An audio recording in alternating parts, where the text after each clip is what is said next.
Salut les Verseaux et bienvenue dans cet horoscope pour le mois de mars 2022. Mars, ça va être un mois vraiment intéressant parce qu'en février, on a eu beaucoup de déblocages et de mouvements vers l'avant. Et puis en mars, on continue de surfer sur cette vague-là et on a le vent dans les voiles. Mars, ça va être aussi un mois qui va être beaucoup dans l'énergie du poisson, donc une énergie très douce, sensible et qui nous permet de connecter avec nos émotions.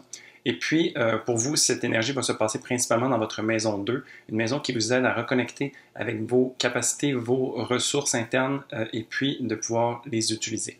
Salut, moi c'est Gabriel, je suis astrologue et ensemble je propose qu'on regarde un petit peu comment les transits vont se passer dans le ciel pour ton ascendant spécialement.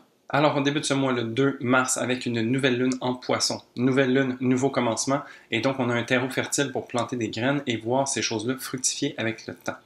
Dans votre maison 2, cette lunaison va venir vous aider à connecter ou à vous offrir un nouveau départ au niveau de vos ressources internes, de vos habilités et de comment est-ce que vous pouvez peut-être vous améliorer dans ce sens-là.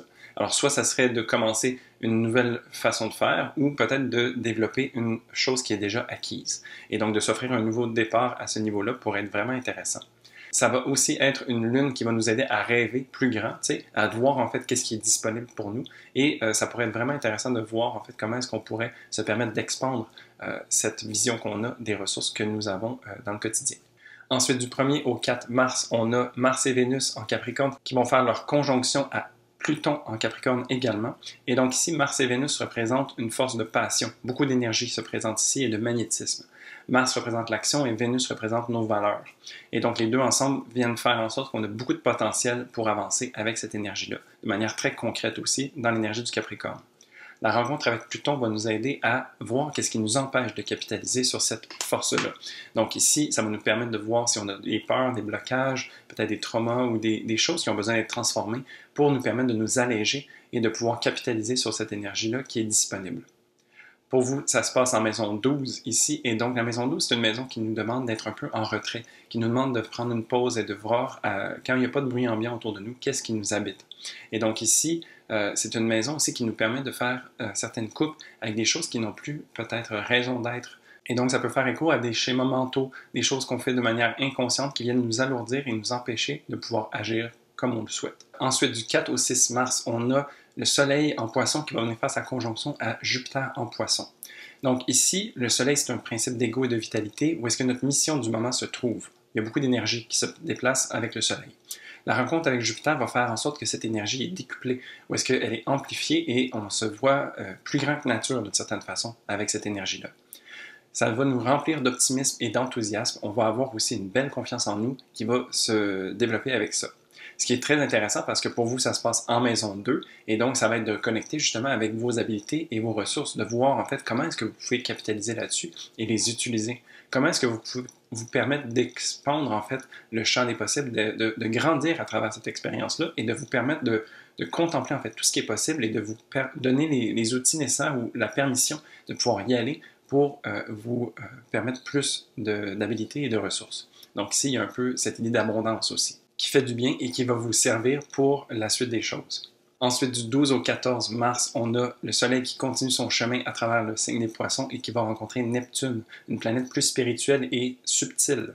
Donc ici, ça vient nous amener un côté d'intuition, de créativité aussi, où est-ce qu'on se laisse inspirer, on se laisse baigner à travers un peu toutes ces énergies d'eau qui nous entourent, et puis on se permet de connecter en fait avec ces émotions pour voir qu'est-ce que ça nous fait ressortir.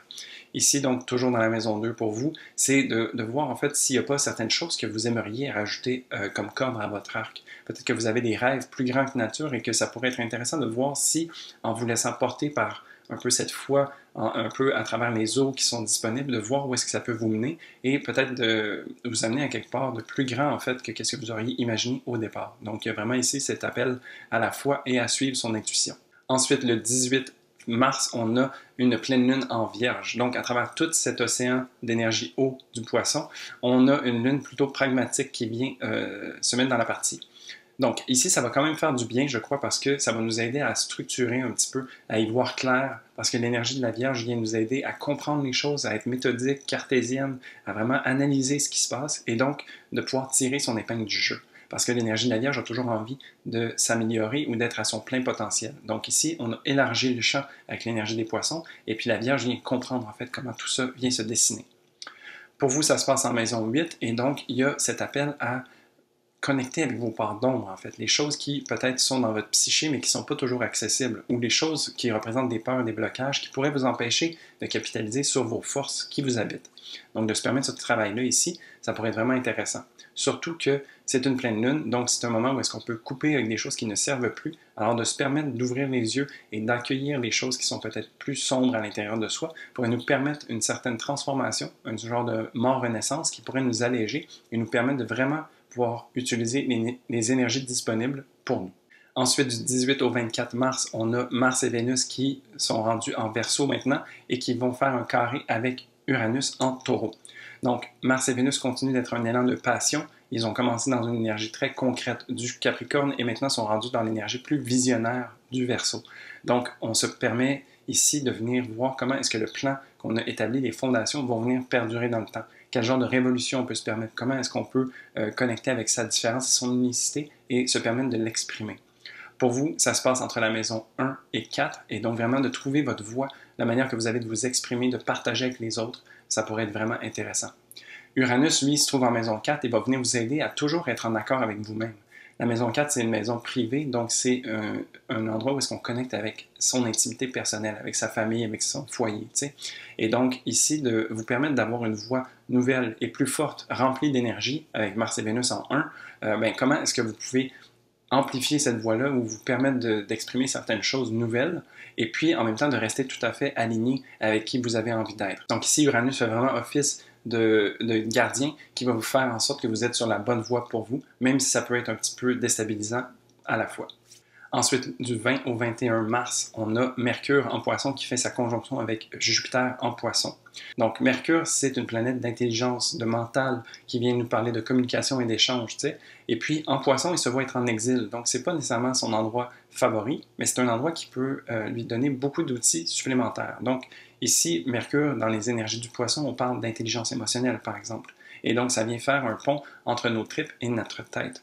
Ce qui nous offre une vision plus globale, en fait, de la réflexion et de l'humain et des échanges qu'on peut avoir avec eux. T'sais. On parle de compassion et d'empathie aussi à travers un Mercure en Poisson.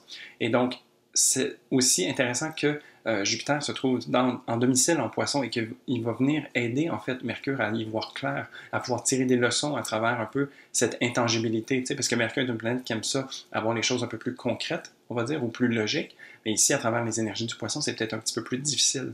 Mais Jupiter va l'aider à trouver son fil d'argent et à y voir clair le plus possible à travers cette nouvelle dimension qui s'offre à lui.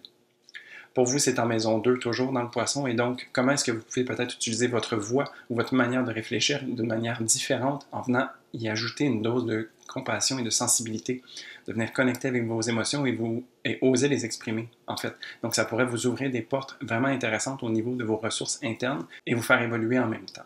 Pour finir, du 27 au 29 mars, on a Vénus qui va faire sa conjonction avec Saturne en Verseau. Donc, Vénus est une planète qui transite dans les signes maîtrisés par Saturne depuis le mi-décembre environ. T'sais. Et donc, Vénus qui rencontre son maître du moment, Saturne, ça va venir faire un moment d'actualisation, en fait, où est-ce qu'on vient s'engager de nouveau à travers toutes les réflexions qu'on a eues, toutes les choses qu'on a commencé à mettre en place. On vient rencontrer, en fait, Saturne qui nous aide à restructurer et s'assurer que tout tient la route pour les mois à venir. Donc ici, c'est vraiment un point d'actualisation, j'ai l'impression, où est-ce que ça va nous permettre de comprendre ce qu'on a fait et de voir aussi où est-ce que ça nous mène. Et donc, il y a vraiment ici, on va rendre les choses tangibles et on va mettre vraiment le plan de match sur table pour vraiment le comprendre et se permettre de se mettre en meilleure posture pour pouvoir le réaliser. Ici, ça se passe en maison 1 pour vous. Donc, vraiment, c'est comme si vous aviez une actualisation au niveau de votre personnalité ou de la manière que vous avez de vous exprimer. Et ça va se répercuter un petit peu partout dans votre carte parce que la maison 1 représente le dénominateur commun de votre carte. C'est vraiment quelque chose, la personnalité que vous avez vient se refléter un peu dans toutes les sphères de votre vie. Et donc, cette mise à jour, cette concrétisation va venir être super bénéfique pour tout ce qui se présente pour vous pour les mois à venir. Et donc voilà, ça fait le tour du mois de mars pour vous, un mois qui continue d'avancer et qui vient aussi ajouter une dose de sensibilité et de douceur qui va nous faire du bien à tous et qui vient faire en sorte qu'une belle intégration est disponible. Si tu as aimé cette vidéo, n'hésite pas à y mettre un pouce et si en commentaire tu as envie de me laisser savoir un peu c'est quoi tes plans pour le mois de mars, je serais vraiment curieux de pouvoir échanger avec toi. Et puis sinon, moi je te souhaite un très beau mois de mars et je te dis à la prochaine pour un prochain horoscope. Salut!